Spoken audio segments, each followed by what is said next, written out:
자비로우신 하나님의 은총이 예배 가운데 함께한 우리 모두에게 깊이 임하기를 기원합니다. 함께 기도드리겠습니다.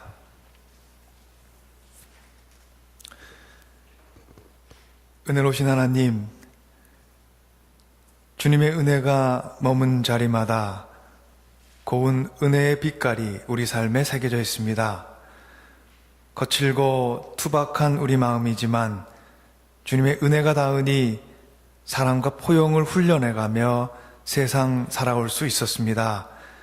차갑고 자기중심적인 우리들이지만 주님의 사랑이 우리 마음에 닿으니 관용과 환대를 배워가며 주님의 사랑으로 또한 살아올 수 있었습니다. 부족하지만 주님께서 함께 계속 가자 하시니 주님 따르는 길을 멈추지 않고자 합니다. 서툴지만 주님께서 함께 일하자 하시니 주님을 돕는 일을 또한 계속하고자 합니다. 우리의 바람과 소원을 통해 주님의 일을 이루어 주시고 우리에게는 주님의 일을 하는 보람과 기쁨을 부어 주시옵소서. 말씀으로 이 시간 우리 모두를 깨우쳐 주시고 사랑과 은혜로 우리의 가는 길을 돌보사 오곡이 무르익고 산천이 가을을 맞아 춤을 추는 이 계절에 우리의 생명과 영혼 또한 여호와 하나님으로 인해 춤추고 노래하며 살아가게 하옵소서. 예수 그리스도 이름으로 주님께 기도드립니다. 아멘.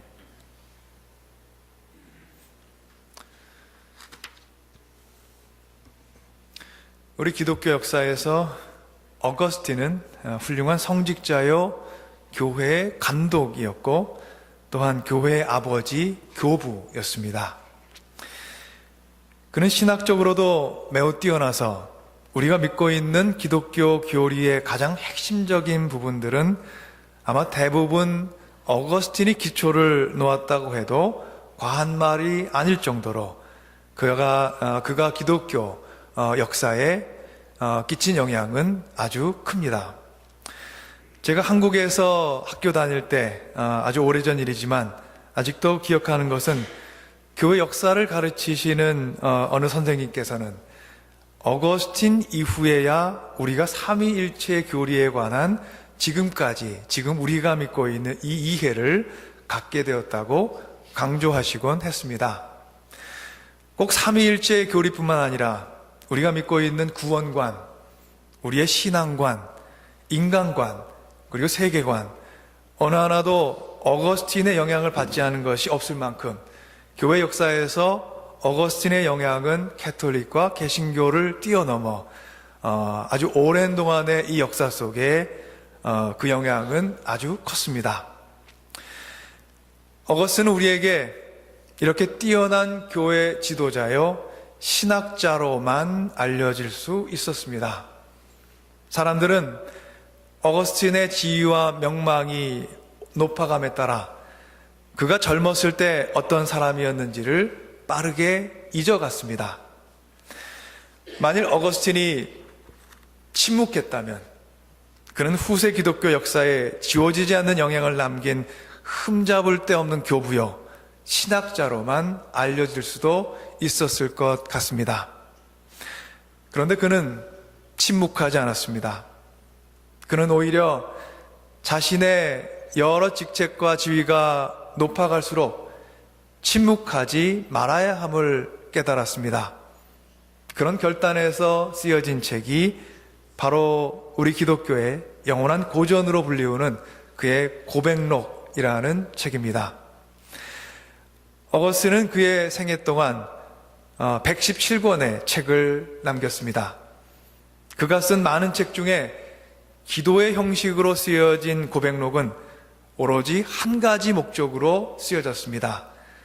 자신의 죄를 용서해 주신 하나님의 사랑과 하나님의 은혜를 찬양하기 위한 목적입니다.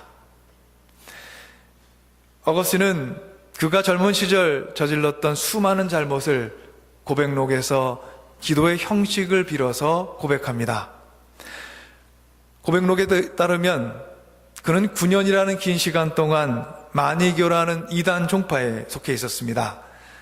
자신이 고민하던 선과 악의 문제에 마니교가 답을 줄 수 있을 것이라 여겼기 때문입니다. 또한 그가 17살 때, 17세 때 카르타고라는 도시에서 공부를 하던 중 한 여자를 만나서 함께 동거를 하게 되었고, 이듬해에는 아들까지 낳게 되었습니다. 그는 13년 동안을 동거인과 아들을 데리고 살았습니다.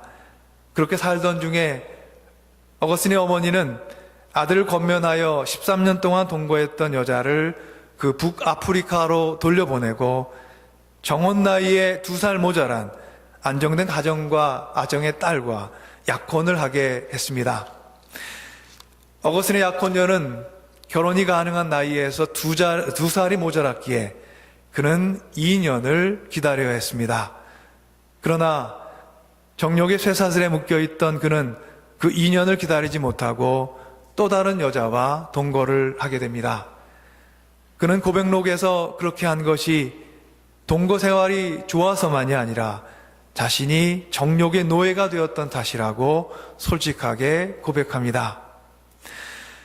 이런 방탕한 생활로 젊은 시절을 소진하며 방황하고 괴로워하던 어거스틴은 마침내 어느 날 무화과 나무 밑에 주저앉아서 눈물을 흘리며 하나님께 부르짖었습니다. 주님, 어느 때까지입니까? 주님, 어느 때까지입니까?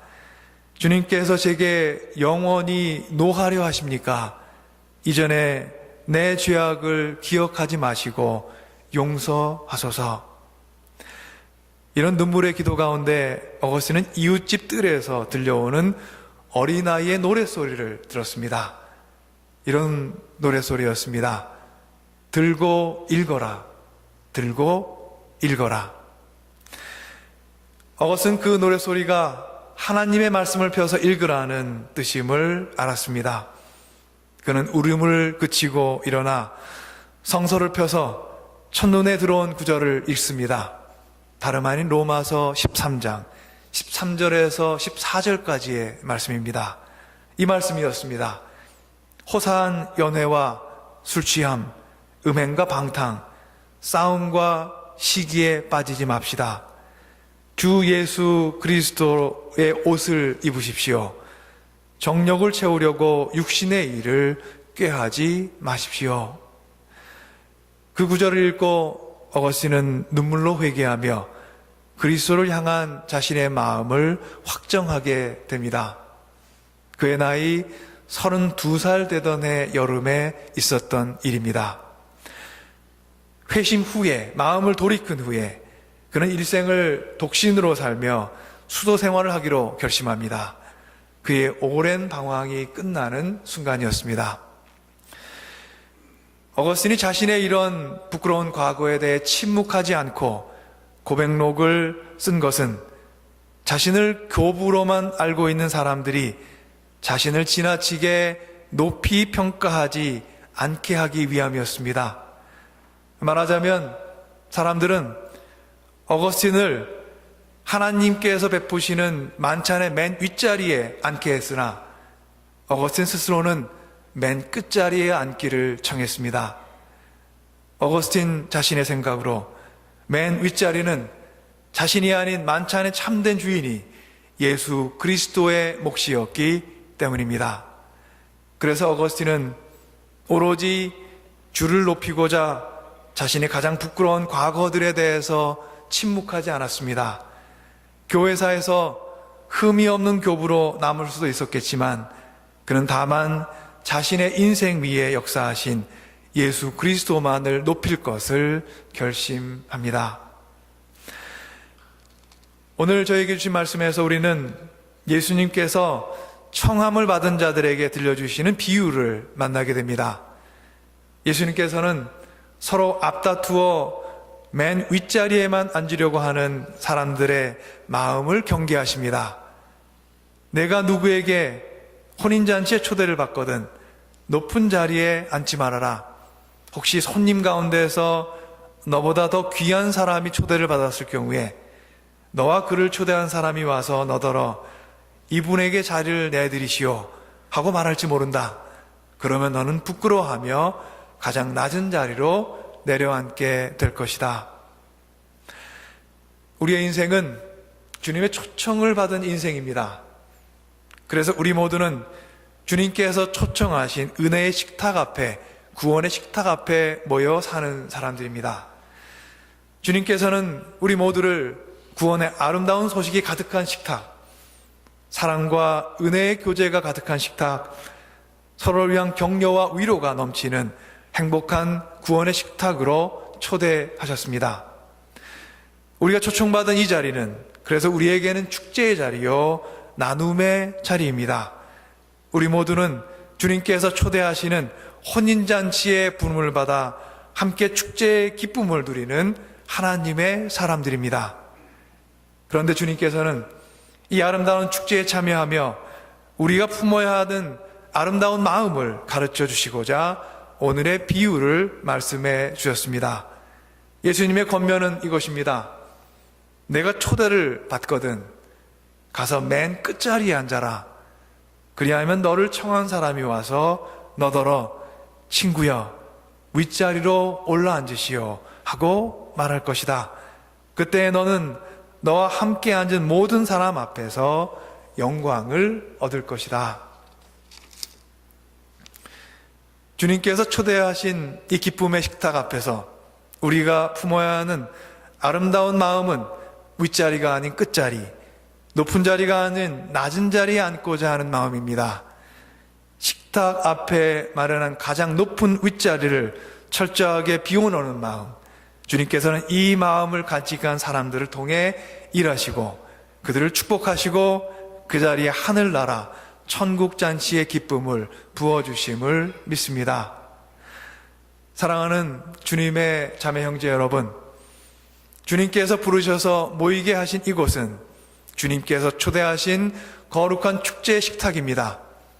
이 식탁 앞에서 끝자리에 앉기 위해 다투는 우리가 되었으면 참 좋겠습니다. 주님께서는 우리의 그 아름다운 다툼 속에서 구원의 기쁨을 선포하시며 우리가 나누는 겸손과 사랑의 식탁 위에 주님께서 구원의 복을 한껏 내려주실 것입니다. 주님께서 베푸시는 구원의 식탁에 초대받은 기쁨만으로 우리는 행복합니다. 그 구원의 식탁에 맨 끝자리에 앉게 되더라도 그 자리에 앉게 된 것만을 감격하고 감사하고 행복해하는 마음, 우리 안에는 그런 아름다운 겸손의 마음을 늘 가꾸어 가고 싶은 그런 아름다운 바람과 소망들이 있습니다. 이 마음은 우리 북부호성교회를 사랑하시는 주님께서 우리 안에 가장 아끼고 귀하게 여기시고 아름답게 키워가시고자 하는 아름다운 구원의 씨앗들입니다. 하나님께서 초대하신 구원의 식탁에서 시간이 지나면서 어거스틴은 말하자면 그 식탁의 맨 윗자리에 앉도록 청함을 받았습니다. 그때 그는 고백록을 써서 자신의 죄를 고백하며 하나님의 은혜를 찬양합니다. 그는 초대받은 식탁에서 윗자리를 주님을 위해 철저하게 비워둔 그런 사람이 되고자 했습니다. 현대 우리가 살아가는 지금의 사회에서 성공한 많은 사람들은 자서전 또는 자신의 삶을 기억하고자 하는 회고록 같은 것을 출간합니다. 그런데 어느 누구도 사람들이 자신의 실제 모습을 오해할까봐 두려워 자서전을 쓰는 경우는 없는 것 같습니다. 사람들은 자신들의 성공을 축하하기 위해서 자서전을 씁니다. 사람들은 또한 성공의 비결을 누군가에게 알려주고자, 그리고 또한 누군가의 성공의 비결을 얻어보고자 다른 이들이 쓴 자서전을 읽기도 합니다. 그러나 어거스틴은 자신의 죄를 고백하기 위해서 고백록을 썼습니다. 자신의 삶을 돌아보는 책을 전혀 우리가 지금 쓰는 방식과는 다른 방식으로 쓴 것입니다. 자신이 얼마나 깊은 방황 가운데 있었는지, 그 깊은 방황 가운데 신음하며 어떻게 주님을 만나게 되었는지, 그 가운데에서 하나님의 은혜가 얼마나 크고 강하게 역사했는지를 증거하고자, 드러내고자 자신의 삶을 회고하는 글을 남깁니다. 그는 성공의 주체는 하나님이요, 고백과 회개의 주체가 자신임을 깨달았던 그런 사람이었습니다. 그런데 흥미로운 것은 기독교 고전 중에 가장 많은 영어 번역본이 출판된 책이 바로 어거스틴의 고백록이라는 사실입니다. 사람들은 그가 쓴 116권의 책이 아닌 고백록으로 그를 대부분 기억했습니다. 하나님께서는 주님의 식탁에서 맨 끝자리에 앉고자 하는 어거스틴을 그의 책 고백록과 함께 어쩌면 가장 윗자리에 앉게 하신 것 같습니다. 사랑하는 주님의 자매 형제 여러분, 우리가 윗자리와 아랫자리, 높은 자리와 낮은 자리를 나눠놓고 아무리 윗자리, 높은 자리에 서고자 애를 쓴다고 해도 우리 선자리가 세상의 노력 가운데 높은 자리가 되는 것은 아닌 것 같습니다. 오직 주님께서 우리를 향해 친구여, 벗이여, 올라앉으라 하고 말씀해 주셔야 우리는 참으로 귀한 자리에 마침내 주님과 함께 서는 기쁨을 얻게 되는 것입니다. 주님의 초대하시는 구원의 식탁에 맨 끝자리에 앉아 조용히 우리의 모습을 돌아보며 끝자리에 서서 주님의 은혜를 구하는 기쁨, 그 은혜를 추구하는 그런 우리 모두가 되어가기를 간절히 소망합니다. 하나님께서는 용서의 은혜를 통해 우리의 진정하고 겸손한 회개를 식탁의 맨 윗자리로 초대하실 것입니다. 또한 우리가 초대받은 만찬의 참된 주인인 예수 그리스도의 자리를 언제나 비워두고 우리가 살아갈 때 우리가 서 있는 끝자리는 다만 끝자리가 아니라 주님께서 너무도 귀하게 여기시는 주님의 자리가 되는 것입니다. 예수 그리스도의 자리를 비워놓는다는 것은 자신을 위해 종의 형체를 취하신 예수 그리스도의 겸손한 마음을 품는다는 것입니다. 그리스도를 본받아라는 책으로 우리에게 유명한 토마스 아켄피스가 이렇게 말합니다. 자신이 모든 사람보다 못하다고 느끼지 않는다면 자신이 영적으로 성숙하다고 생각하지 말아라. 영적으로 성숙한 사람은 나만이라도 하나님의 뜻을 바르게 따라야 한다고 생각하는 사람이 아니라 모든 사람 가운데 내가 가장 부족한 사람이라고 여전히 고백하며 살아가는 사람들입니다. 겸손은 신앙생활의 도구가 아니라 목적이기 때문입니다. 우리는 겸손을 통해 무엇에 이르기 위해서가 아니라 그 모든 신앙의 훈련을 통해 겸손에 마침내 이르기 위해 살아가는 사람들입니다. 겸손은 목적을 이룬 다음에 쓸모가 없어지면 버리게 되는 도구가 아니라 신앙의 훈련을 통해 마침내 이르러야 할 궁극적인 도착점, 목적입니다. 세상의 윗자리에 섰으나 주님을 대하는 식탁의 끝자리에 서고자 했던 어거스틴이 고백록에서 이렇게 기도합니다. 오 주님, 이제 나는 지나간 나의 추잡한 잘못과 육체로 떨어졌던 내 영혼의 타락을 기억하고자 합니다. 오 하나님, 그것은 내 과거가 좋아서가 아니라 주님을 사랑하고 싶어서입니다. 주님의 사랑을 사랑하기 위해 자기 성찰에 쓴 괴로움을 지나면서도 나의 추잡한 잘못들을 상기합니다. 거짓 없는 기쁨, 복되고 안전한 기쁨이 되신 주님, 주님이 나의 기쁨이 되어 주소서. 나는 오직 한 분이신 주님을 떠나 잡다한 세계로 쪼개 떨어져서 산산조각이나 흩어져 버렸으니 이제 나를 거두어 모아 주소서. 이제 나를 거두어 모아 주소서. 나는 어거스틴의 기도에 우리에게 깊은 울림이 있는 것 같습니다.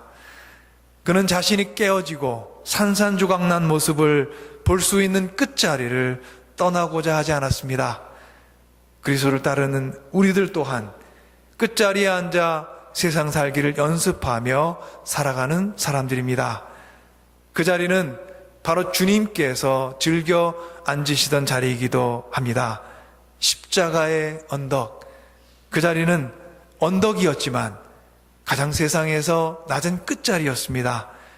주님과 함께 세상의 끝자리에서 시작하여 세상의 모든 자리를 향해 나아가는 사람들이 되어가기를 주님의 이름으로 우리 모두 안에 주님의 축복이 있기를 간절히 소망하며 여러분 모두를 축복합니다. 함께 기도드리겠습니다.